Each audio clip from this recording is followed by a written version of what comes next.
Hello students, Balyan GS classes में आपका स्वागत है। स्टूडेंट्स, आज का हमारा टॉपिक है लाल बहादुर शास्त्री की पुण्यतिथि पर विशेष।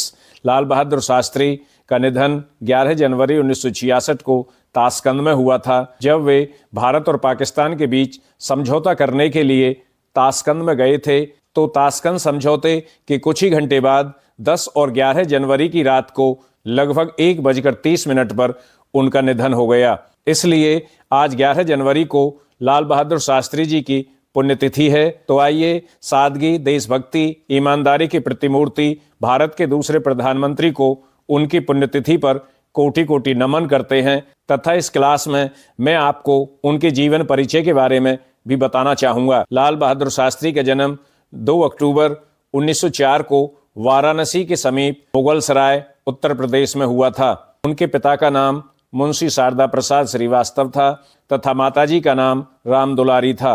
वे प्राथमिक विद्यालय में शिक्षक थे, इसीलिए उन्हें मुंशी कहा जाता था। काशी विद्यापीठ से उन्होंने शास्त्री की उपाधि प्राप्त की, इसलिए उन्हें लाल बहादुर शास्त्री कहा जाता है। 1928 में उनका विवाह मिर्जापुर निवासी गणेश प्रसाद की पुत्री ललिता से हुआ। उनकी 6 संतानें हुई। 2 पुत्रियां कुसुम व सुमन तथा 4 पुत्र हरिकृष्ण, अनिल, सुनील व अशोक हैं। भारतीय स्वाधीनता संग्राम के सभी कार्यक्रमों व आंदोलनों में उनकी सक्रिय भागीदारी रही। इसका तात्पर्य है कि वे भारत को आज़ाद कराने में भी जो स्वाधीनता आंदोलन चला था, उन आंदोलनों में भी सक्रिय रूप से भाग लेते रहे। सादगी, देशभक्ति और ईमानदारी उनमें कूट कूट कर भरी हुई थी तथा वे अदम्य साहस, दृढ़ निश्चय के धनी थे। वे नेहरू मंत्रिमंडल में मंत्री पद पर रहे। 1956 में हुई एक रेल दुर्घटना के बाद नैतिक जिम्मेदारी लेते हुए उन्होंने रेल मंत्री पद से त्यागपत्र दे दिया। 1956 में एक रेल की दुर्घटना हुई थी। उस दुर्घटना की नैतिक जिम्मेदारी उन्होंने ली और नैतिक जिम्मेदारी लेते हुए उन्होंने रेल मंत्री के पद से अपना त्यागपत्र दे दिया, अपना रेजिग्नेशन दे दिया। लाल बहादुर शास्त्री 9 जून 1964 को भारत के दूसरे प्रधानमंत्री बने। भारत के पहले प्रधानमंत्री पंडित जवाहरलाल नेहरू थे।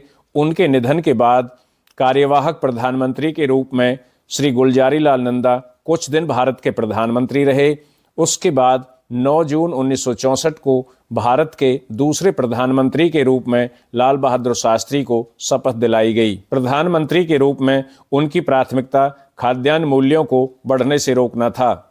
उनके नेतृत्व में हरित क्रांति को बढ़ावा मिला तथा देश में खाद्यान्न उत्पादन में वृद्धि हुई।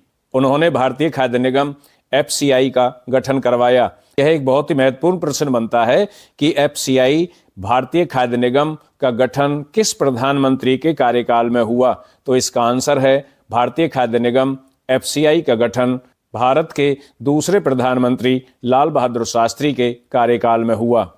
उन्होंने भारतीय किसानों और जवानों को प्रोत्साहित करने के लिए वर्ष 1965 में प्रयागराज में एक सार्वजनिक सभा में जय जवान जय किसान का नारा दिया। लाल बहादुर शास्त्री का एक बहुत ही प्रसिद्ध नारा है जय जवान जय किसान, और यह नारा उन्होंने कहाँ पर दिया? प्रयागराज में दिया, जिसको पहले इलाहाबाद कहा जाता था। उसका वर्तमान नाम प्रयागराज है और प्रयागराज में होने वाली एक सार्वजनिक सभा में 1965 में उन्होंने जय जवान जय किसान का नारा दिया। उनके कार्यकाल में 1965 में पाकिस्तान ने भारत पर आक्रमण कर दिया था, जिसके परिणाम स्वरूप भारत पाकिस्तान का युद्ध हुआ। लाल बहादुर शास्त्री जी के कुशल नेतृत्व में पाकिस्तान को मुंह की खानी पड़ी। 10 जनवरी 1966 को भारत पाक के बीच ताशकंद समझौता हुआ। ताशकंद में ही 10-11 जनवरी की रात को दिल का दौरा पड़ने से उनका निधन हो गया। मैंने आपको पहले ही बताया कि ताशकंद में 10 और 11 जनवरी की रात को उन्हें दिल का दौरा पड़ा और शास्त्री जी का ताशकंद में ही निधन हो गया। भारत सरकार ने 1966 में उन्हें मरणोपरांत भारत रत्न से सम्मानित किया। यहाँ पर यह एक बहुत ही महत्वपूर्ण प्रश्न बनता है कि लाल बहादुर शास्त्री जी को भारत रत्न से सम्मानित कब किया गया? तो इसका आंसर है लाल बहादुर शास्त्री जी को भारत सरकार ने 1966 में मरणोपरांत भारत रत्न से सम्मानित किया। वे कहते थे कि हमें आपस में लड़ने की बजाय गरीबी, बीमारी और अज्ञानता से लड़ना चाहिए, तभी देश उन्नति करेगा। तो आइए भारत माँ के महान सपूत, निडर, साहसी, दृढ़ निश्चयी व ईमानदार लाल बहादुर शास्त्री जी को उनकी पुण्यतिथि पर कोटि कोटि नमन करते हैं।